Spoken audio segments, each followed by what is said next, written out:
right you'd do one day, the tortured. Stand up and revolt against evil. And then you get your balls to the wall, man. Of course, you get it here, too. Occasionally on Friday nights. But this is one of the rare occasions where you get two in a row. Yeah, Moosie's at Boats and Bluegrass, a big old bluegrass festival.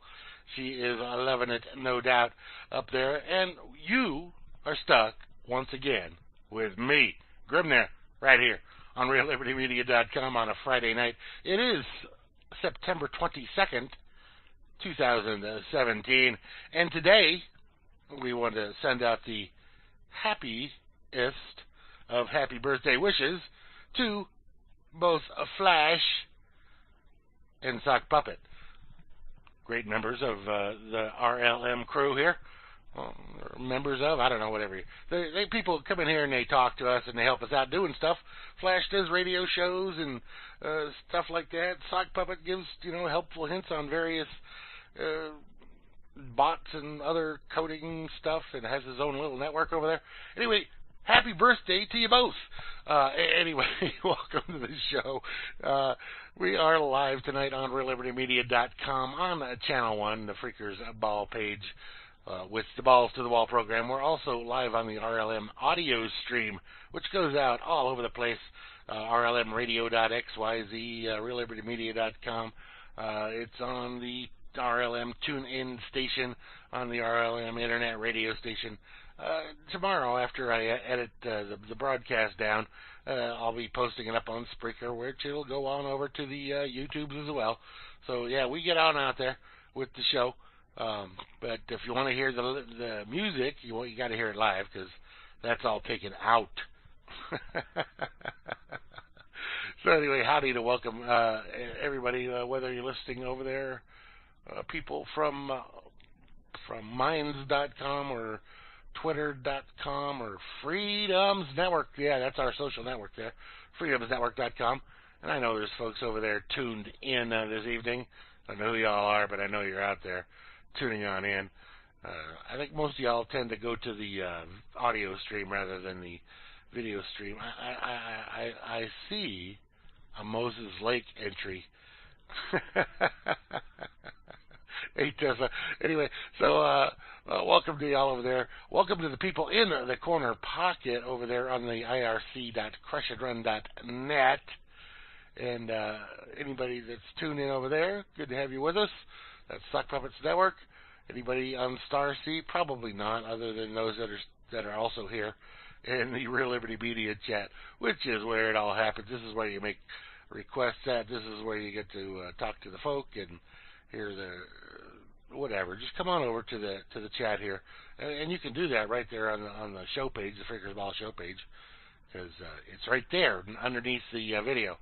So welcome to Mr. Cowboy Tech and Miss Kate and Asmo, Beth Z, are you awake? Charles Sidoni, Circle Lean, Chloe, two Chloes, Frankenhooker, which that's BTC Bob. Frankenhooker, right? Free Enslaved and Grammy, you still awake? All right, Donzi and the Java Doctor, and JJ's is asleep, I'm sure of that. Anyway, you got Rain in and Tip Bob. Hey, give us some tips, Bob. Rome's, a.k.a. Trust No One, a.k.a. Darth Rome's, a.k.a. Mr. Beetle, the Colfax Dan from Tennessee. There, welcome, Dan. You just missed Vinny, by the way. I don't know if that's why you came in or not, but always good to see you whenever you come in. But, yeah, Vinny took off. We got the Dimma and the Frumpy and the Goober. And Mr. Wanataco, Mr. Gives Us a Nickel. Kozu, Boxified Pone Sauce, the Sock Puppet himself, Tessa, and others that are out there listening from wherever you may be listening. Welcome, one and all of you all. Yeah, I know some of you bots may feel slighted because I didn't mention you, but you're bots.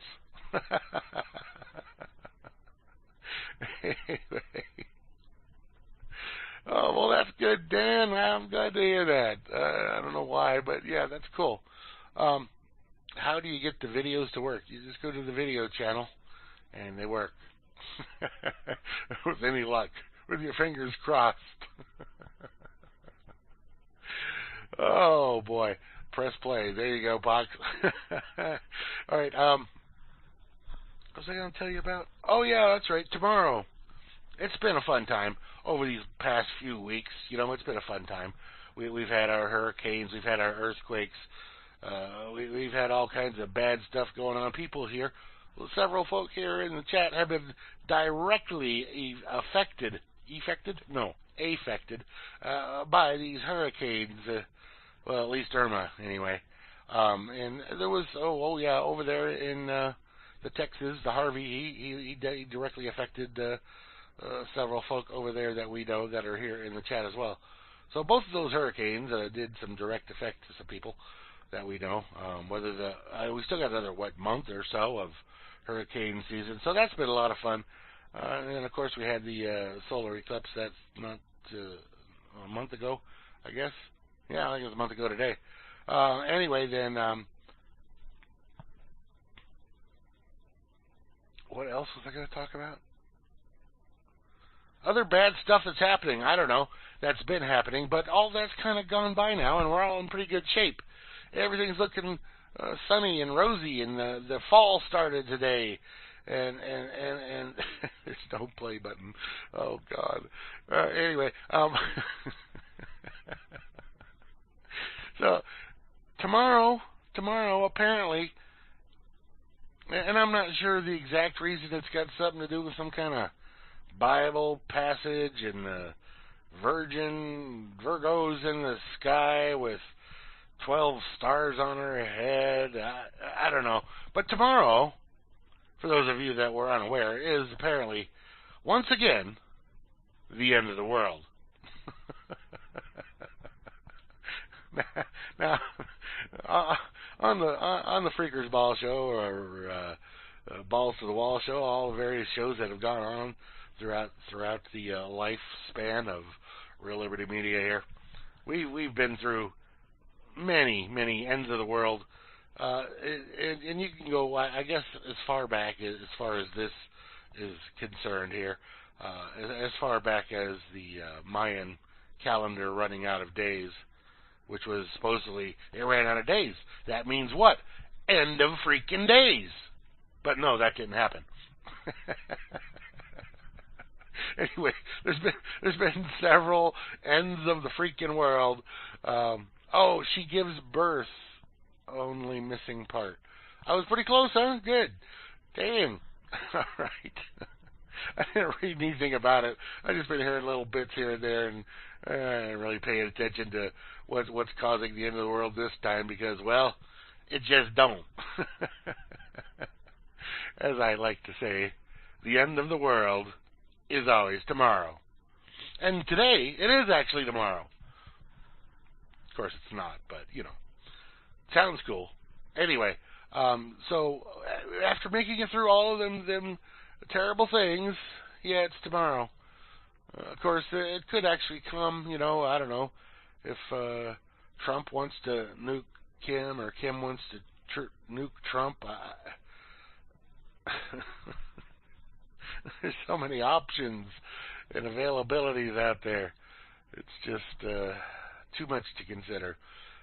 So don't bother with it. Don't think about it. It means nothing. It means nothing. Just go on doing what you do. Whatever you do, that's all you really need to do. All right, enough jibber jabbering. Enough jibber jabbering here on the opening of the Balls to the Wall program. We're going to play some music. Nothing else matters. That's right. There's a monster under your bed, in your closet, in your head. Different song, I know. But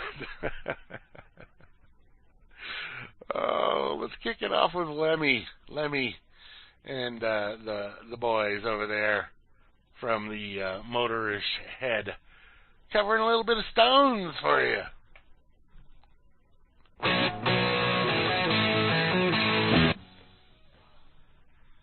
Good God, y'all, what is it good for? That's Edwin Starr with War, Suck, a Puppet Request.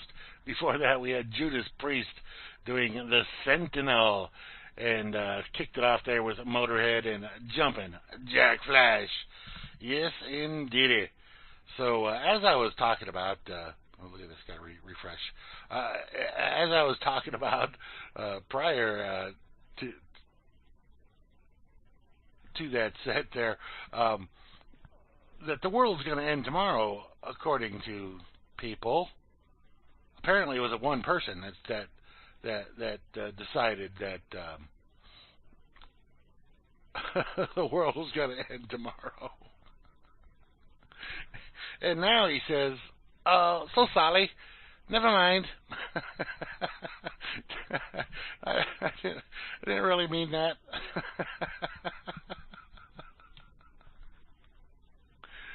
Oh. Did I see the Wikipedia link? I did not see the Wikipedia link. And I'm in the middle of I can't look at one right now either. But thank you on that. Oh, look at that. Kate's got a new duck. Oh, by the way, before I go on to this article about him saying never mind. Yeah. Some time ago, I forget when it was, but I'm pretty sure it was, hopefully, it was IB Don C. And he had asked me on the duck thing, because he comes in sometimes with a underscore trailing his name, you know, and so when he makes friends with the ducks, which is typically what he does rather than shooting them, the ducks, in case you're unaware, over here in the Real Liberty Media chat, yeah, we have a thing called Duck Hunt. So every now and then, randomly, periodically, a duck will fly through the channel, and you have a chance of either shooting it or making a friend of it. Anyway, Don C. asked me if there was a way that I could combine his two nicks into one to make up for those ones, and I did it this time. I found a way to do it. It's actually very simple.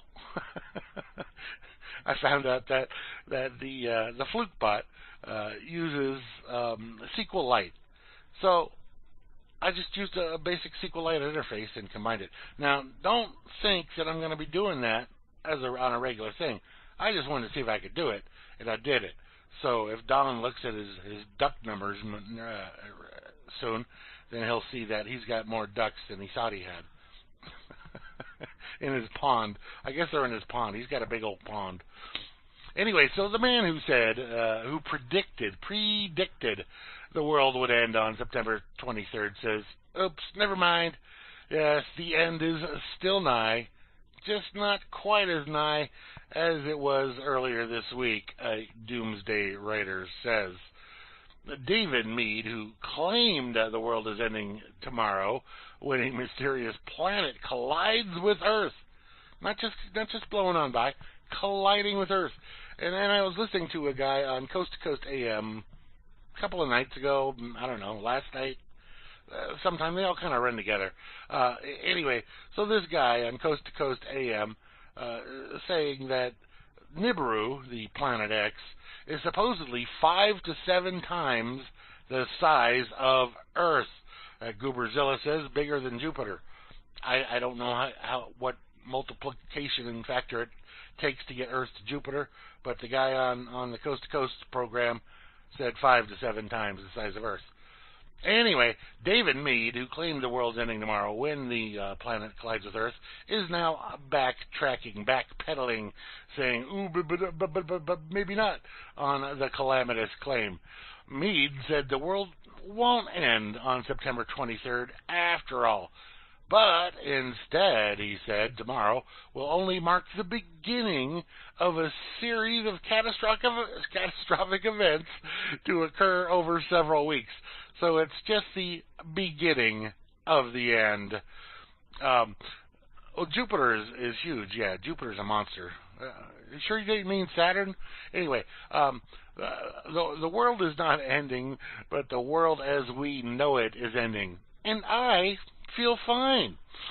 He told the douchebags over at Washington Post, a major part of the world will not be the same at the beginning of October, which is only a week away.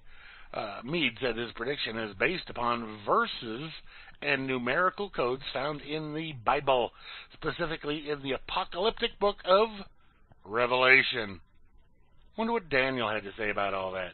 Anyway, he said recent events such as the solar eclipse and hurricanes Irma and Harvey are omens of the approaching apocalypse. The significant number is 33. According to Mead, Jesus lived for 33 years.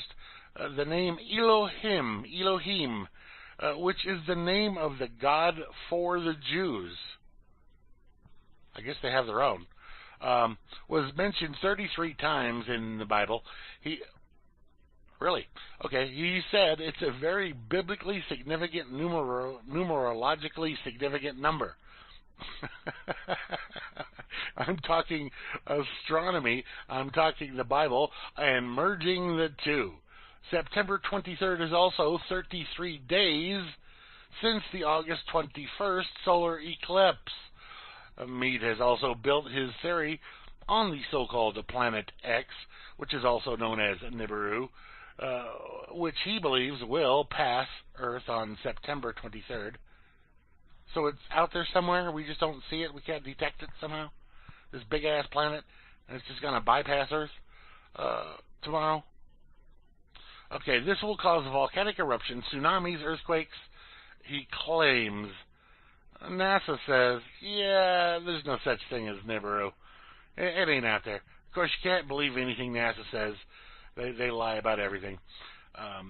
Mead's prediction has been dismissed by people of faith, including the Roman Catholic pedophiles and Protestant branches of Christianity. Ed Stetzer, a professor and executive director of Wheaton College, Billy Graham's Center for Evangelism.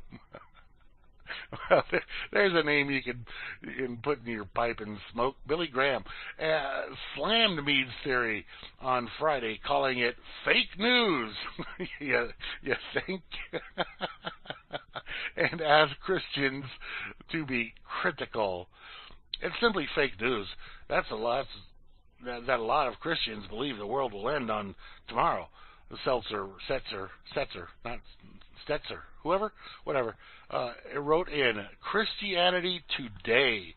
Yet it is still a reminder that we need to think critically about all of the news.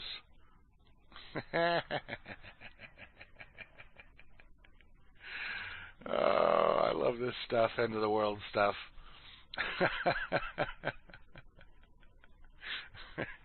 You know, I dig all the apocalypse stories, end of the world.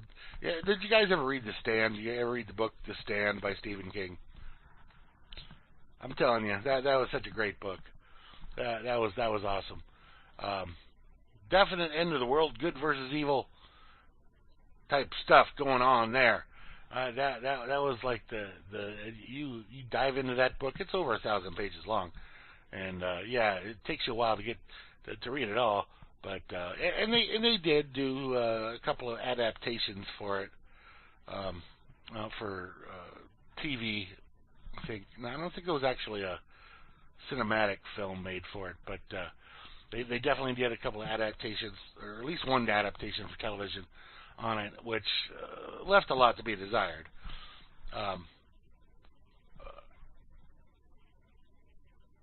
Waste of paper. Ha ha ha. Miniseries. That's the correct terminology.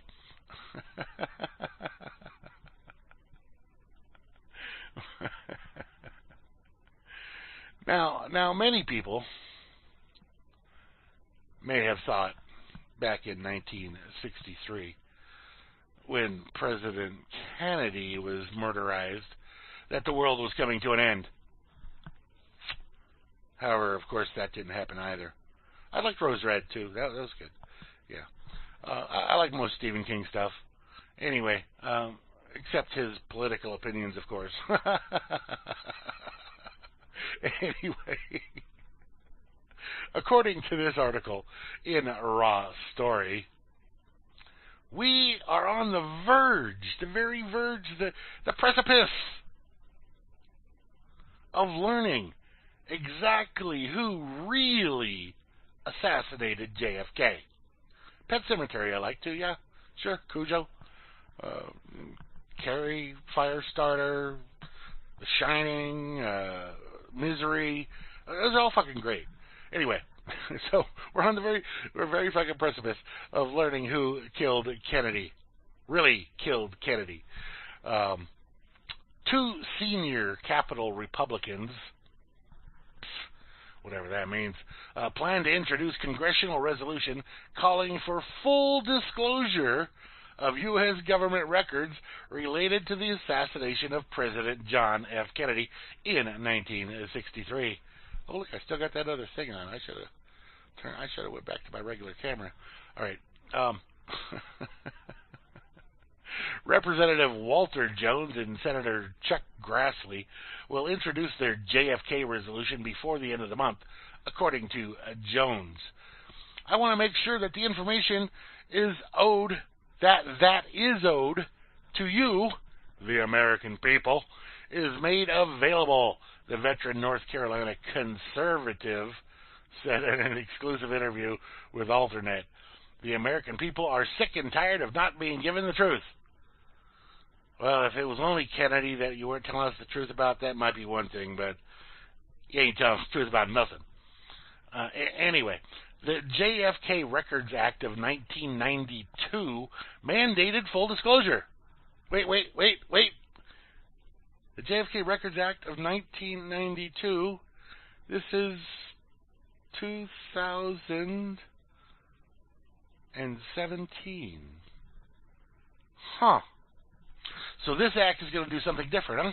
Anyway, the JFK Records Act of 1992 mandated full disclosure of all government records related to the assassination of JFK within 25 years, which is now? Right. Some 4 million pages of records were released in the 1990s, late 1990s and early 2000s. Another 100,000 pages of assassination-related material from a dozen government agencies must be made public. They're all filled with lies, too. All these government documents are filled with lies. The truth never got in those documents. Anyway, that's supposed to happen by Monday? Tuesday, October 26th. Under the law, the CIA, the FBI, and other government agencies can postpone release of the still secret JFK records after October 26th, but only with written permission of Trump. Beetle! All right. It says, we're going to take a very positive approach. So, this guy was killed in 1963.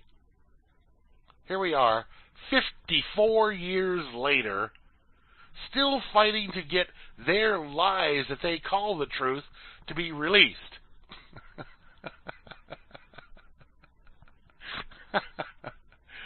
I tell you, man. Anyway, I would not hold my breath waiting for the release of those documents if I were you. Pretty sure that's not going to happen. Not going to happen. The CIA, according to this article, declined to say if it plans to seek postponement of the release of the agency's remaining JFK records. You know, if it comes out, really, who did this, if it ever came out, basically the government's shooting itself in the foot there on that one. They really can't do that. Enduring interest. Yes, it's still a highly talked about issue, the murder of John F. Kennedy and the various stories. And regardless of the story that comes out, if another new story comes out about this, it doesn't matter what story comes out. Most people are not going to believe it at this point. They've lied and lied and lied and lied, and regardless of what the government has to say, nobody's going to believe it. Well, some people are going to believe it.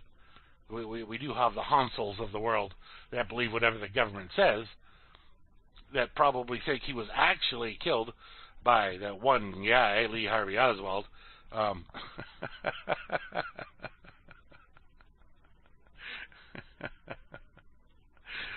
Oh, man. All right. We're going to crank up some more tunages here right now for you all. Yes, indeed we are. Okay, this is a request by Miss Kate, and it fits right in with the previous song that we played. Here you go.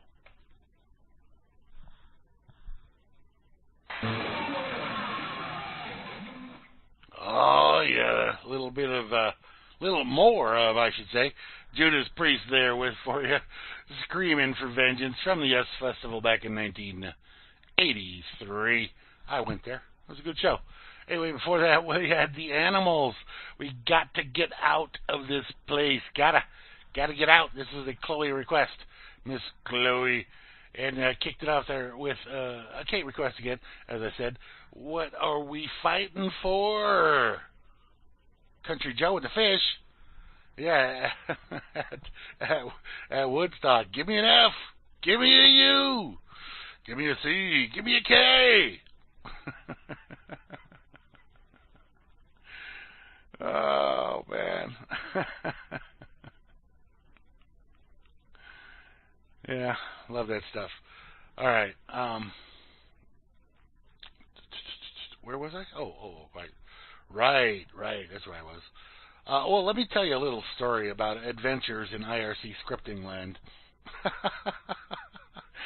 Not that it'll interest any of you. However, it's a little adventure I went through this week because I wanted to do one simple thing here on KVIRC. And I have written scripts and aliases and pop-ups and various things like that for my KVIRC. But I wanted something to happen when a certain event occurred. And it wasn't happening. I couldn't. It was taking me a hard time to figure out how to do it.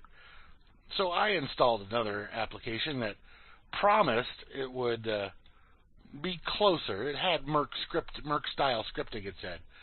And so I yes, blah blah blah. Anyway, so I loaded up IceChat 9, because IceChat promised me that I would be able to do Merc style scripting in it. However, they apparently discontinued that in IceChat 7, so it was no longer there and available. And for me to do, so I said, all right, well let's try IceChat 7, which has some of the availability to it. Of course, everything that you put in there is not going to work exactly as it does in Merc, which I wouldn't expect it to. Merc scripting is very sophisticated, and it's been around since 1995. So these other chat clients are newer. Anyway, I dicked around with it for quite a while, and I got some stuff going and kind of made it work, but it was not still doing what I wanted. Anyway, so what I did then at that point was I said, screw it, I'll just put Merc on this machine. And I installed the new Merc. And just a little slight caveat here is to connect to irc.fredo.net, you need to be able to connect if you're running a VPN. Yeah, you need to be able to connect with what's called SASL. It's a little security protocol that they want if you're running that. Cool, right? Yeah, except with Merc, you have to run a separate script, or at least you used to. But the new version of Merc that just came out less than a month ago does not really require that anymore. They have it built in, but it didn't work. So I put the script in, and it worked. I got it to work fine. It's working fine. I could use it and do all the scripting there that I want. But in the meantime, as I was playing with that and playing back and forth with the IceChat and KVIRC, I figured out how to make it work, how to get events to work in KVIRC. Cool. I got my thing to do its little one-line scriptioid that I was trying to do. But as part of what I was doing, I put in an extra command that stopped KVIRC from showing me when people join the chat, because of the precedence of how events occur versus if you put in your own specialized events. Anyway, none of that matters. All that matters is both Ice Chat and Merc will both do the job and do it fine if you like those clients. But if not, KVIRC does have a very robust scripting language as well. It's a little trickier. There's certain little things you got to do that are different. How many of y'all out there do any kind of IRC scripting? Probably none of y'all. But for those of you that do, you can certainly use other things like Python to do your scripting with, and that'll work fine in HexChat or other clients. And now that I've put you all half to sleep,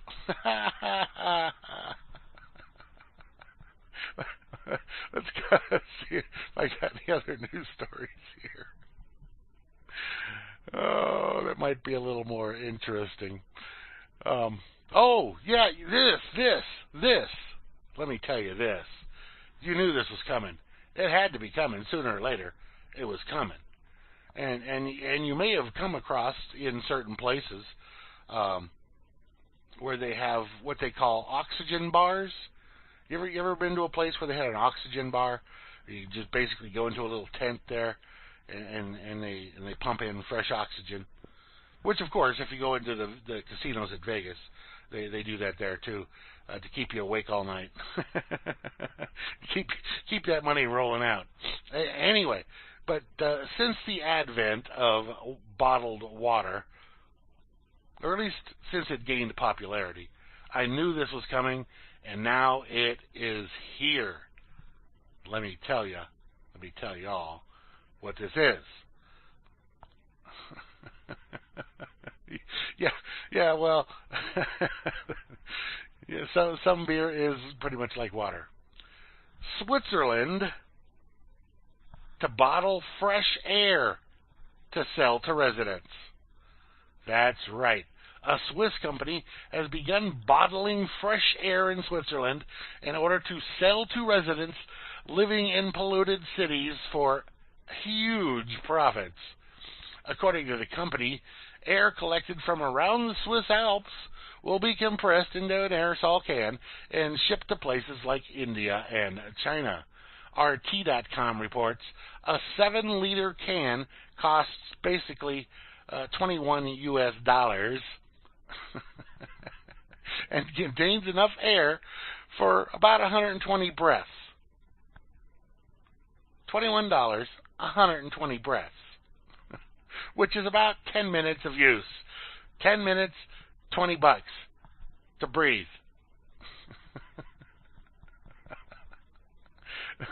The product is for a population who live with terrible pollution every day, a pollution that may shorten their lives and cause debilitating health problems. Also, you forgot to mention there, boys, a population that could not afford your shit at a tenth of its price. Anyway, one can of Swiss air is not the answer to their problems, but it is so nice to be able to breathe clean, fresh air, even for a couple of minutes. So we could charge him out the ass to breathe nice air for a couple of minutes. Werr said he expects his company to become a major world player in new breathable air market. The breathable air market.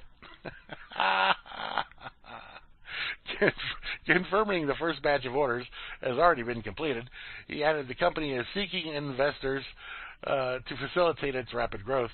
People in Switzerland may feel a little bewildered by the concept of bottled air, as they already breathe fresh, clean, nice air. You know, just open your door, your window, whatever, there it is, air. Don't even have to open your door or window, it's just there, it's air. All right, the company... You knew this shit was coming. Once they poisoned the water so bad you had to drink bottled water. Now they poison the air so bad you gotta breathe bottled air. Anyway, this is posted over on yournewswire.com. China is already buying air from Canada and Australia. They're buying air from foreign countries. Couldn't they just go out to the countryside, out of the city, and bottle their own air? I mean, is the air polluted everywhere in the huge expanse of China that they have to go and buy it from Switzerland or Canada, Australia?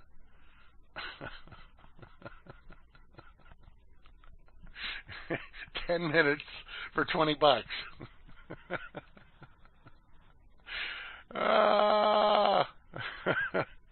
Yeah, and you don't think the world's coming to an end. You don't think we're on the eve of destruction. Oh, man. And is it any wonder, with stories like that coming out, that this would be the case? Of course, I don't believe the case for this is that being the cause. But oh no, I lost my thing. What happened? Oh, there it is. It's over here. They moved to the story or something. It's still the same story, but here it is. All right. On MaryJane.com, Mary Jane, cannabis is becoming increasingly popular among senior citizens. Now, if you do the simple math, people over 65 are now senior citizens. So if you consider that hippies back in the day are now either at or approaching quickly senior citizenhood, it should be of no surprise, regardless of all that. Cannabis use among those over 65 increased by 300% between 2002 and 2014.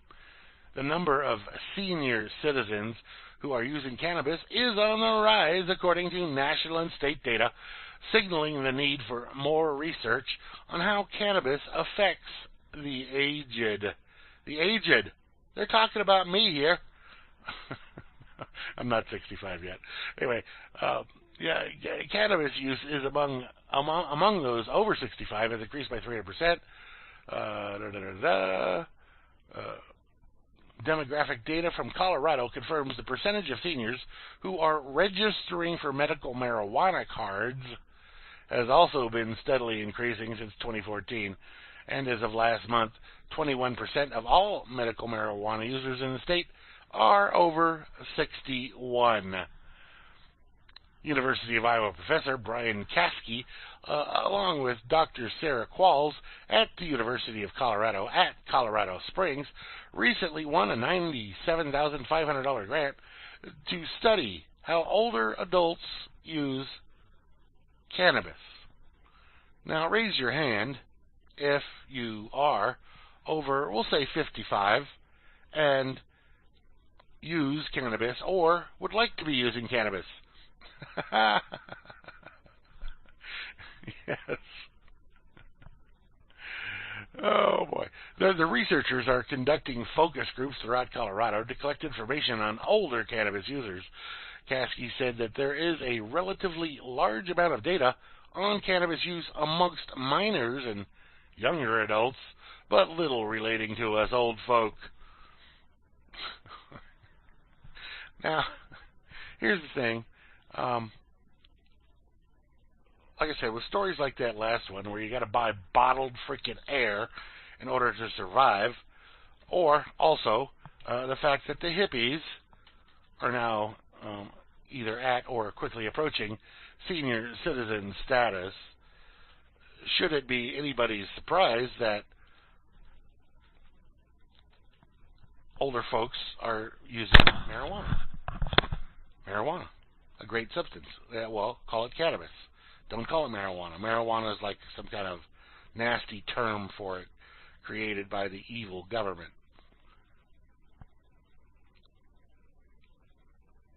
Yeah. No, I had to scratch my ear, and it's right at the mic's attached to the earpiece, and anyway.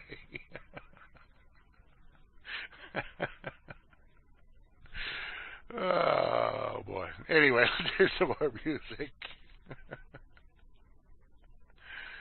Now, this is a song you may not have heard as of yet.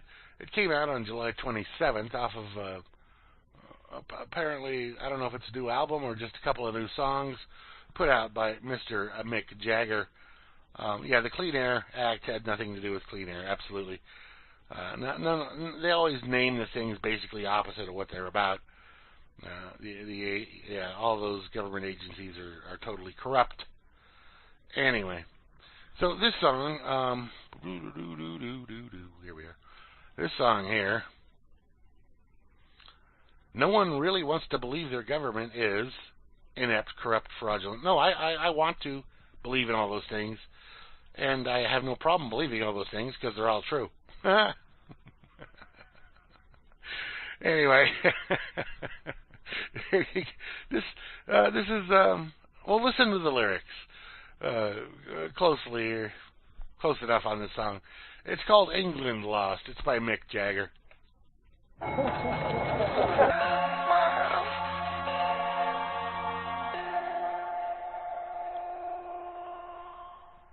Oh, it's some cool shit. If you like good music, that is. Yeah, that's in this moment with Roots. Just interesting stuff off the album Ritual, available now on Roadrunner Records. Before that, we had Gary Hoey, which he played a concert or he played a set there at the 2017 Dallas International Guitar Show, which was about 2 months prior to Harvey hitting. He's playing a concert there in Texas with a big Hurricane 5, Category 5 Hurricane logo on the back wall behind him. Just found that interesting. Had nothing to do with that. Anyway, the song was called Going Down. Gary Hoey, excellent guitarist. And we kicked it off with Mick Jagger in England Lost. I promise you, next set you'll have some more old style rock and roll. Instead of all that stuff there was in the last couple of months. I like new music. I like old music. I like mid-range music. I like music. Just put it that way. Oh, man. Hansel, I saw you sneak in there into the chat. Can't fool me. I saw you come in. How you doing? I know you government types like to be sneaky, but nope. You didn't get by with this one. I caught you.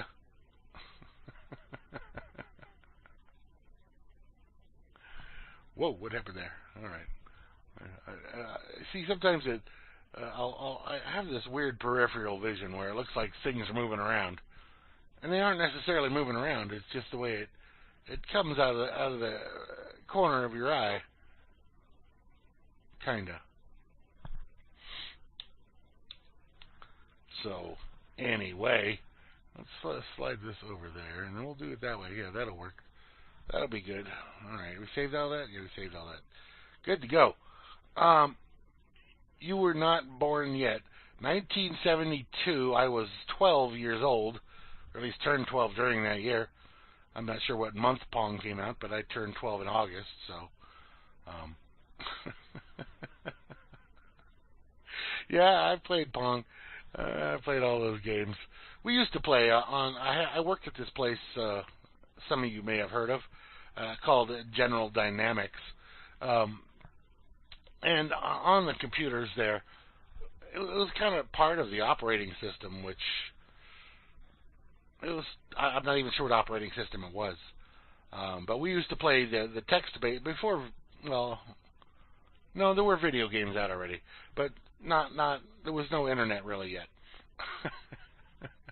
It's in the mid '80s. Anyway, we used to play on the big computer there that we used for the various testing to be done. Well, definitely a bomb company. Yes, General Dynamics, definitely a bomb company, but also an aerospace company. And I was in the space division of the aerospace side of the business. Anyway, but yeah, they make cruise missiles and many other kill your ass kind of weapons. Anyway, on the computer there, they had the text-based adventure game called Adventure. That's all it was called, was Adventure. And you log on there, and it was text-based, and it'd give you the thing. You were standing in the woods. You see a stream to the south. You can go west, you can go east, you can go north. And then you type in commands. Do this, do that, do that. And it was all, you pick up different little items and clues and talk to various little creatures. Yeah. Those are fun. Those are fun things. Yeah. I had a good time playing those games. Well, especially it was like at work, and when you were in between testing, or if you had a long test running, then you could do things. Of course, the computers back in those days, they were not multitasking, so you couldn't do things if the computer was busy running something else. You ran a single operation on a computer at once. Like, for example, I could never have IRC running, and a camera running, an audio recorder running, and a browser running. Of course, there was no reason for browsers back then. But you couldn't do all those things. You could only do one thing at a time. One thing at a freaking time. There was no multi-threading, multi-cores. What are the launch codes? Yeah. Anyway. Oh, the good old freaking days, let me tell you.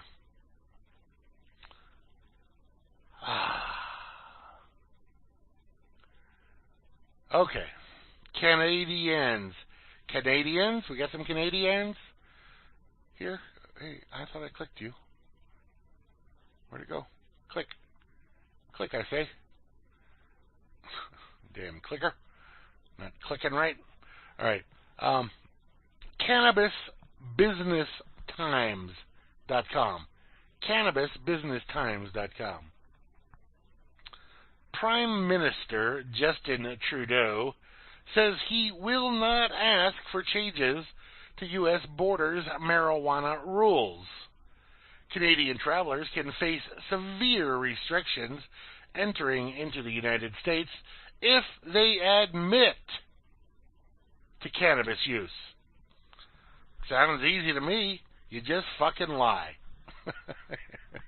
Anyway, so Trudeau said he's not going to ask the Trumpster to change the rules, the border rules around marijuana use when Canada legalizes. Let me put some massive air quotes around the word legalizes there. Pot next year. What they're doing is not legalizing. I guarantee motherfucking you that. Anyway, currently U.S. border guards can question travelers about marijuana use. Not if they have some, or they've been smoking recently. No, about marijuana use. If you've ever used marijuana, do you like marijuana? What do you think about marijuana? And can refuse entry over the issue. Travelers can get waivers in the future, but it will be a very costly and time-consuming process. Trudeau, who has previously admitted to using marijuana, or should I say, admitted to distributing marijuana. Yeah, because you know what he did? This evil guy, this evil marijuana distributor, yeah, he did a puff pass. You pass it, you have just distributed it. That's their rules. That's not my interpretation. That's theirs. That's the way they get you. Anyway, so he has admitted to using weed when he was traveling to New York to visit the UN, And let me tell you, if I ever went into the UN, I'd have to be fucking loaded. Does Canadians appreciate that we don't let other countries or leaders dictate how we let people into our country, he said. So I'm not going to tell the Americans, but he said he's not even going to ask. Now down there he's saying, oh, I'm not going to tell them how they got to do what they got to do. What a freaking douche. I knew this guy was bad news from the beginning. I knew he was lying full of sack of crap when he said, oh yeah, I'm going to just make marijuana free and easy to get, and everybody's going to be happy and smiling, and everybody that's in jail on weed they'll be getting out. Bullcrap. Bullcrap. Bullcrap. He made it all up. He lied. And he will continue to lying. Oh, man, I tell you, what a fucked up world. And speaking of liars, leaders, and weed, and other... Wait, weed? I don't know if this is about weed. Anyway, liars and leaders and crackpots and douchebags. The guy that... And Trump really seems to like this guy down there in the Philippines, Duterte. He really seems to like him. He seems to like their kindred spirits, him and Duterte. Duterte's an evil motherfucker. Ain't no way around that. But this story today from needtoknow.news posted under the heading, or not the heading, the category of cockistocracy. I'm not joking. That's what it's under. That's the category it's listed under. Duterte vows to have son murdered if drug trafficking charges are true. Murdered. He'll murder his own freaking son. Philippine President Rodrigo Duterte says he will not hesitate to have his own son murdered if allegations of his involvement in a $125 million shipment of crystal meth from China to Manila prove to be true. He has vowed to protect the police who kill him. Duterte's war on drugs program has led to the deaths, the murders, of more than 7,000 suspected users and dealers. They're not convicted. Nobody proved these people were users or dealers. Not that any of these things should be illegal, but since apparently this guy thinks they are. Oh, we suspect you did something. Boom! You're dead.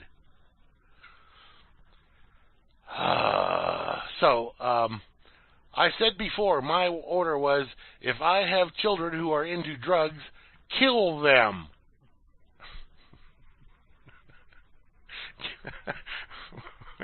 If I have children who are into drugs, kill them. Yeah. So I told Pulong, his son's nickname, my order is to kill you if you are caught, and I will protect the police who kill you if it is true. The statement comes amid allegations that Duterte is connected with an international drug cartel that attempted to ship $125 million worth of crystal meth. That must have been a whole fucking tanker full. I mean, how much meth is pretty cheap, isn't it? Anyway, the accusation was brought forward by Senator Antonio Trillanes IV, a local opponent of the president. Oh, you think he'll kill the other guy if it proves that it wasn't true? Anyway, as part of the argument, Trillanes provided photographs of Payalo beside the businessman alleged to be responsible for importing the drugs. He also cited unspecified foreign intelligence that Payalo is a member of a crime syndicate while alluding to the dragon-like tattoo on his back as proof. Payalo, 42, has denied the allegation, telling a Senate inquiry earlier this month that the allegation was baseless. Duterte's bold statement regarding his son are the latest in a string of shocking remarks expressed by the leader as part of his war on drugs. The controversial campaign has led to the deaths of more than 7,000. The murders, not the deaths. They didn't just die. They were fucking killed by this guy. Suspected. Just insanity. Duterte has repeatedly defended his hardline stance against drugs, previously saying he would be happy to slaughter 3 million drug addicts and describing children shot dead in the campaign as collateral damage. Yeah. Sweet guy, huh? Sweet guy. Well, I don't know how this guy's still there. How have they not run him out on a fucking rail? I don't get it.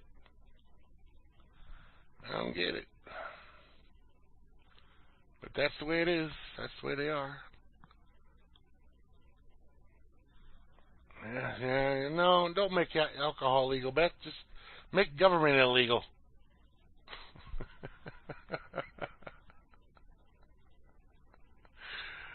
That's the way to do it. Make government illegal. Alrighty.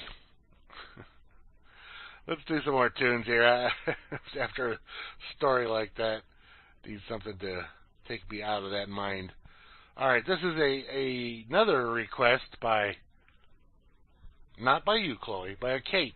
Because you both requested this song, which I found odd, considering the fact that nobody's, I don't think, ever requested this song here in all the years we've been doing Freaker's Ball. So it's interesting that two different people would request the same song, although different versions of it, on the same day. Regardless of that, here you go, Norman Greenbaum, Spirit in the Sky. I don't know, I was really drunk at the time. That was pretty good.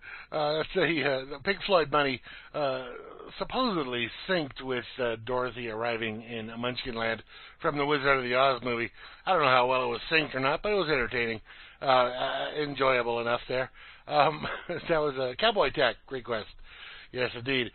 Before that, the amazing, quite amazing, I really like her, Dana Fuchs, doing the Rolling Stones' Gimme Shelter, and a hell of a job on that, in my personal biased opinion, I suppose. Anyway, and we kicked it off there with Norman Greenbaum doing Spirit in the Sky. Of course, what else is he going to do? Do you know any other songs he did? I don't.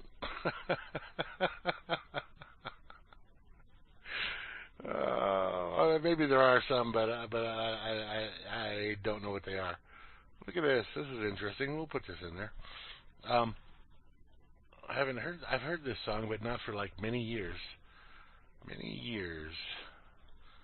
Okay, good enough. Now, let me ask y'all, any of y'all, well, let me tell you the story first, and then I'll ask y'all. So the other day, I guess it was like a week ago, I was at the grocery store. I went to get out of the grocery store here in town, the Moriarty Foods grocery store. And so I go down and go around and get all my groceries, and I go up to the register there, and I'll put this one in too. I have no idea what this is. Anyway, so I go up to the register there, and at this store they unpack all your groceries for you and shoot them down the conveyor belt. Anyway, so then I go to slide my cards there by debit card through the little slot. And it says, I just got a brand new debit card. Every 4 years, I guess, you get a brand new debit card. Anyway, so I got this brand new debit card, and I slide it through the slot, and it says, I don't know what the hell, it said something that made no sense to me, but either way, it wasn't accepting the card. And I did this like 3 or 4 times there, and it was like looking at the card and looking at the machine, and the woman there behind the register, she asks me, she says to me, "Does your card have a chip?" And I say, "What?" I'll say what? Because I never heard of such a thing, of a card having a chip in it. But apparently this card has a chip in it, and you don't slide it through the thing. You put the card in the slot at the bottom of the thing. So I don't know what the point of this chip is, but my first thought was, well, I got to destroy that chip. But then my next thought was, well, if I destroy that chip, I won't be able to use this card. Because obviously it knows that that card is supposed to have a chip. Anyway, so do you guys have these cards with chips in them? These what do you call them? Debit cards, or maybe they probably have them in other ones too. I don't know. Just keep the chip, and they can decide when you use that card. Yeah, but yeah, I don't know. To me, it's like they know that you have that chip in your card, probably from whatever's on the magnetic strip. I don't know. Maybe some machines don't have that little slot yet. Yeah. This is brand new. Like I said, for 4 years, came up in this month, September. And then my next question was, oh hell, if they did that, maybe they changed my PIN too, and I'm still gonna be screwed. But no, they didn't change the PIN. Okay, first credit cards, now ATMs. All right, yeah, I don't have any credit cards anymore. Got rid of all those fucking things. Yeah, so I don't like it, but what are you gonna do? You still gotta be able to. I mean, I could go get cash every time, which probably all right, I guess, but it probably still needs the chip to get the cash. I don't know, man. What the hell? I don't like it. I'm not a fan. We are chipped. Ah!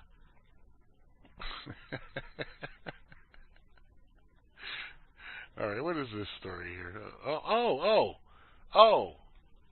For those of you out there, Hans, let me call your name Hans. You listening? Legal cannabis industry responsible for, what are you thinking? You're wrong. 150,000 full-time jobs. That's right. Washington. The legal cannabis industry is responsible for the creation of an estimated 150,000 full-time jobs, according to the state-by-state data compiled by the online content provider Leafly.com.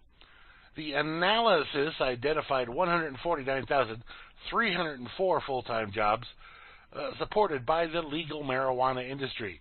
Not all of the jobs included in the Leafly involved direct contact with the plant, as an ancillary business like consultants and hydroponics providers were also included. The total represents a 22% increase in the number of full-time cannabis-related jobs created within the last 12 months. States reporting the largest number of cannabis-related jobs were California, with 47,000, Colorado 27,000, and Washington with 27,000. Legal cannabis jobs, 150K of them. For you people that think marijuana shouldn't be legalized, well, you're all fucked. If anybody gets that reference. All you people out there that think marijuana shouldn't be legalized, well, you're all fucked. All right. So there you go. Good news coming from weed. Good news coming from weed. How do you beat that? Dave's not here, man. No, I'm Dave.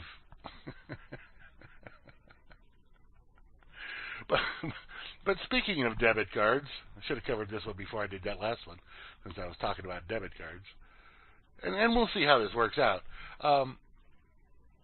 But on the Cointelegraph.com, which has really gotten huge, being just a crypto website, popularity of crypto debit cards. Crypto debit cards will encourage mainstream adoption. Then it goes on and starts off with world boxing champion Floyd Mayweather, whatever, popular for his uncommon attitude towards money, has taken his relationship with cryptocurrency a step further by partnering with CentraCard to spend his cryptocurrency in mainstream commerce. With posts under some of his social media handles earlier this year, Mayweather's interest in cryptocurrencies attracted quite a bit of attention. While some members of the crypto community assume that the world champion's attraction to cryptocurrencies is an organic development, others think that the celebrity's popularity is being capitalized upon by marketing companies aiming to sell their coins.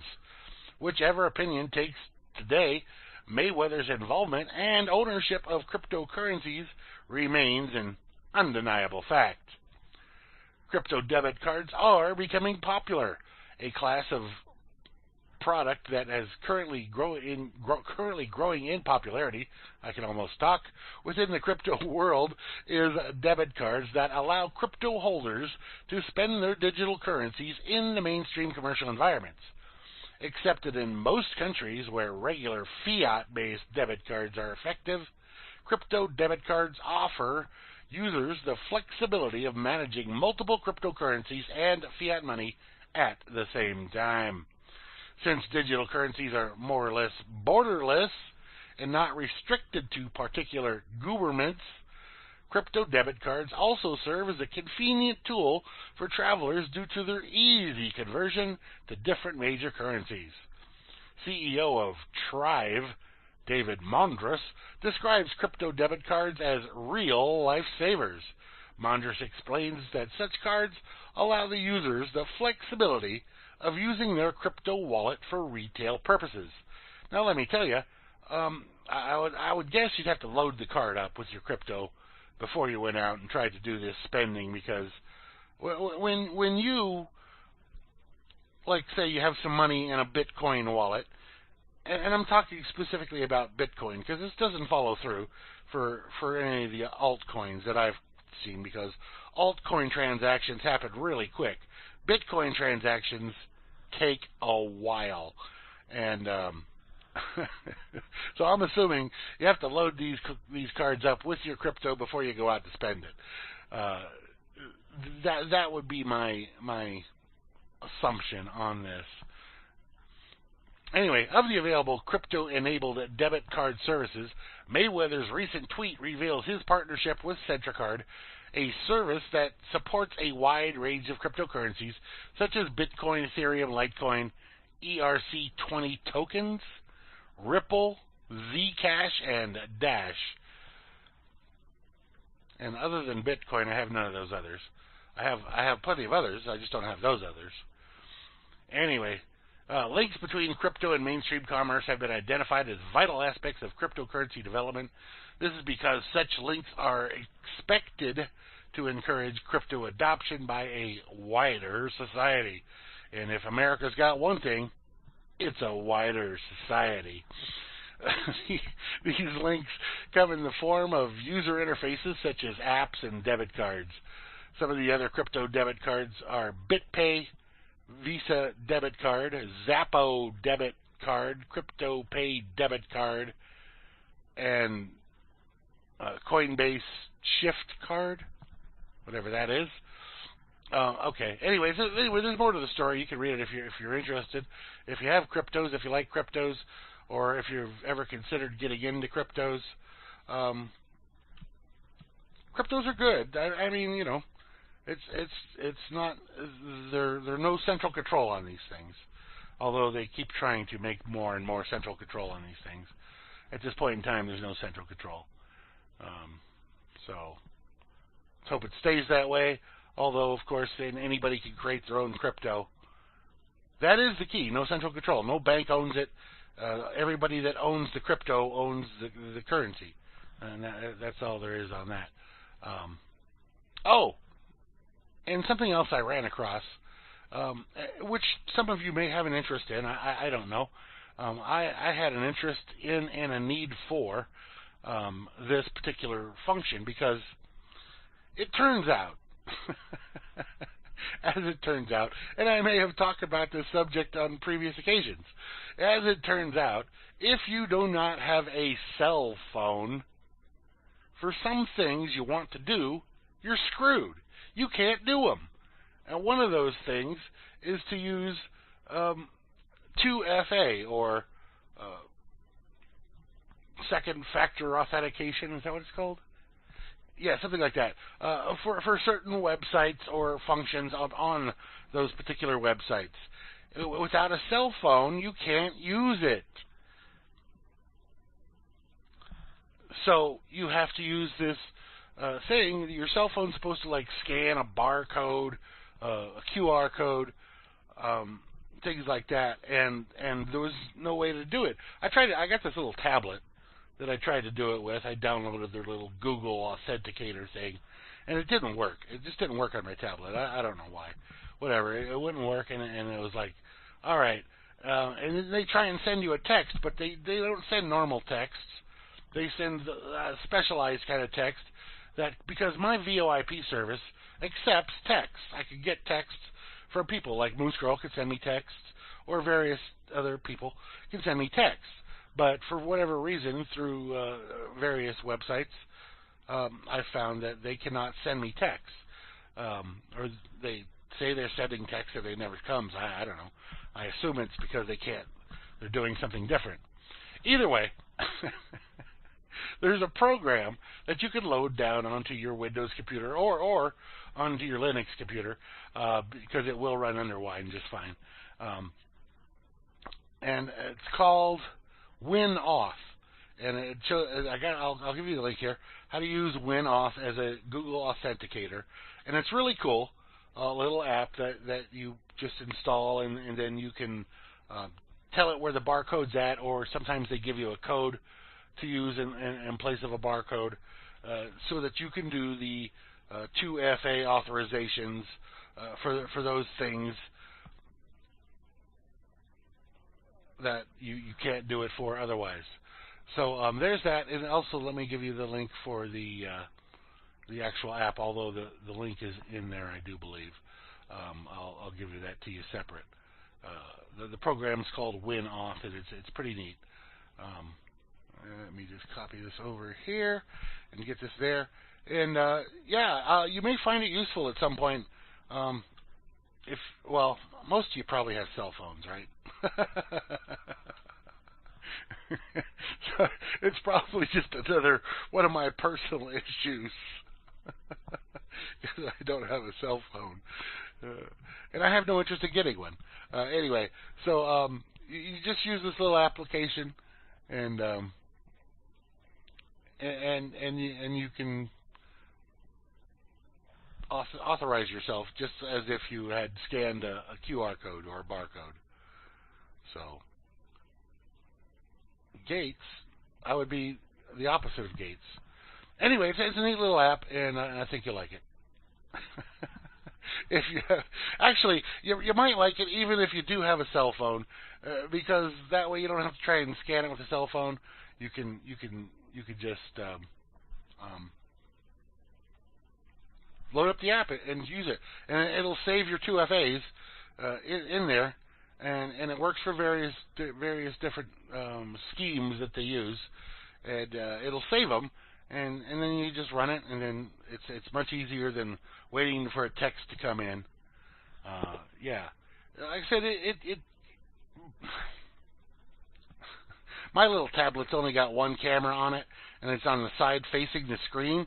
So trying to line something up that's with the screen facing away from you and a little box, it's not real easy. Oh boy! Anyway, we're gonna play some more music here right now to start this thing going here. All right, here we go. This is Tom Cochrane for Poxified.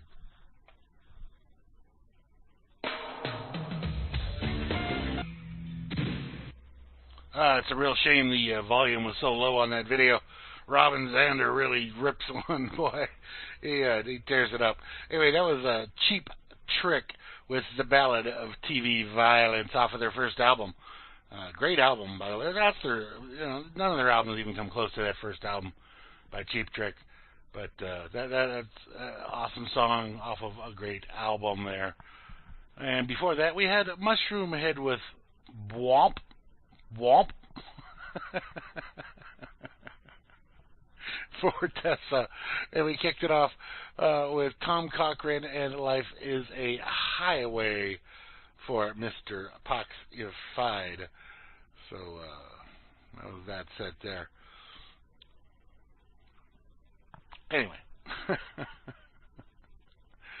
Yeah, if you're not a fan of Cheap Trick from that first album, I know they went way downhill with the follow-up albums, but a lot of people like the other stuff, their newer stuff, better. I was not one of those people.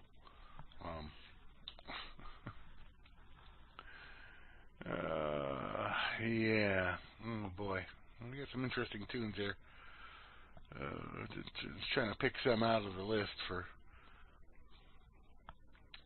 this next upcoming set of tunages. Trying to mix it up a little. And remember who asked for them. That's always a difficult thing for me.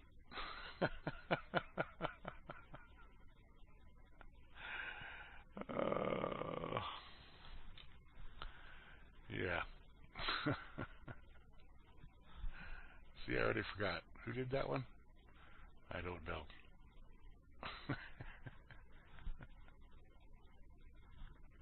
You'll have to raise your hand when he comes around. Come on, load up. What are you doing here? What are you doing to me? All right. Everybody got any good plans for the weekend? Anything coming up? Anything interesting that you want to share with the class?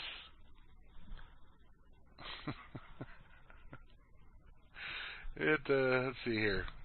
Well, today was the first day of fall, autumn. Oh, there's something. How about that? Why? Who made fall so special that they get to have two names? None of the other seasons get two names, but fall.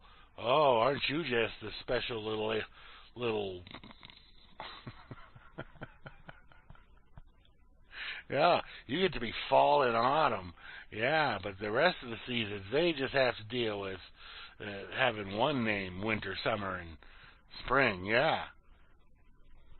Janet Reno was an elite. Ugh. Not even sure she was human. Well, of course, none of those elites are really human. 3, 7. Whoa, that might be too long. Oh, yeah, that's who it was. Wait, know who did this? Alright, I don't know who did this one, but we're going to lose that one, I think.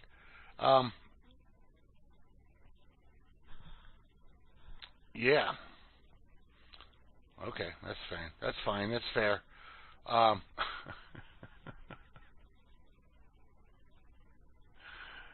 Oh man, I get lost sometimes. But that one's too long. I can't put that in there. At least not at this point in time.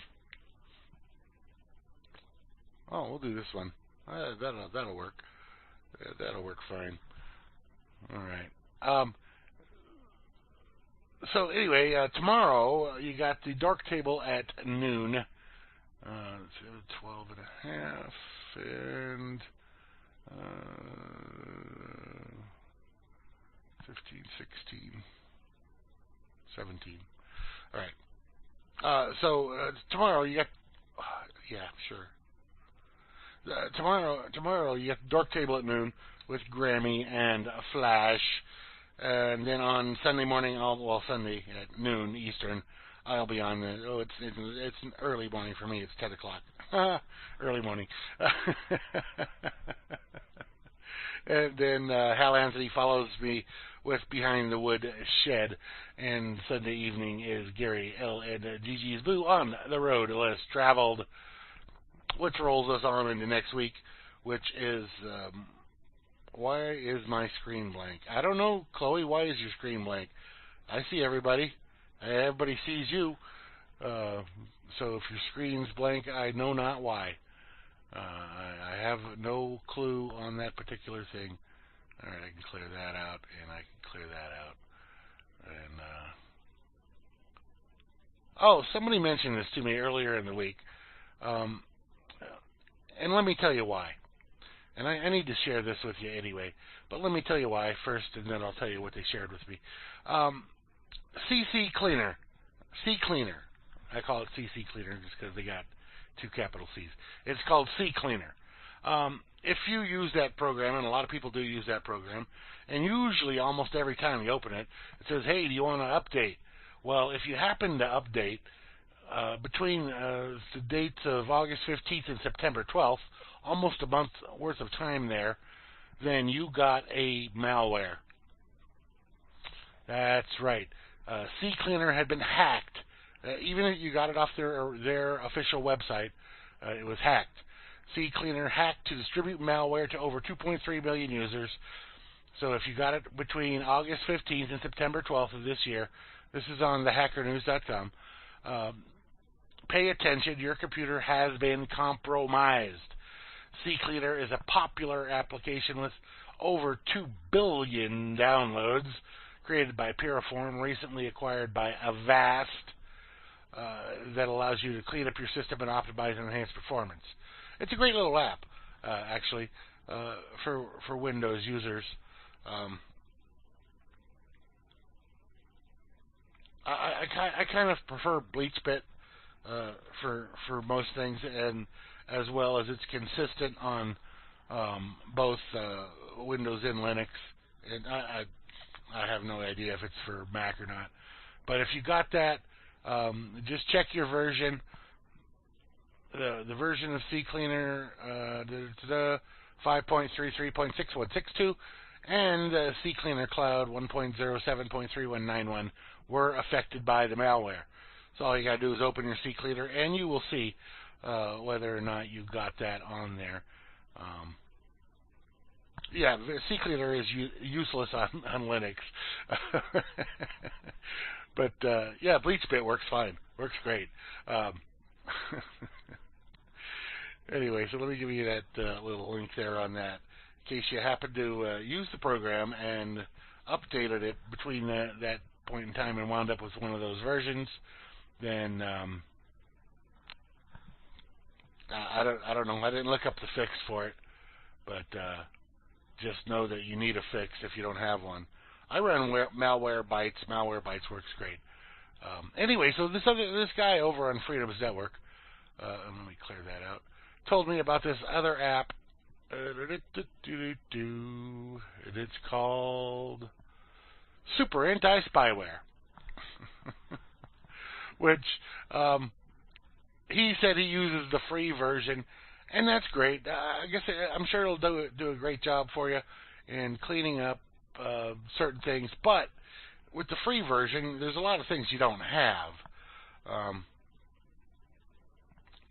that you need to have in order to keep your Windows system protected. Hijack this I have used in the past. Yes. Anyway, so you can try out the Super Anti-Spyware if you want. Like I said, it doesn't have a lot of the functionality that Malwarebytes has. I like Malwarebytes. That's what I use for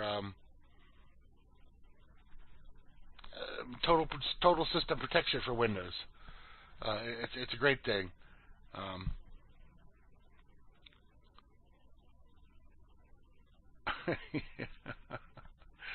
Anyway, so there's that. You can try that out if you don't, but you're better off, in my view, with Malwarebytes. And I'm a little biased on that because I bought Malwarebytes years ago when a one-time fee was a lifetime fee, but now it's a yearly fee. So anyway, let's wrap it up. I got a last set here to play, and this is what we're going to do. That's how it works around here. All right, a little more Judas Priest for you. Black Betty.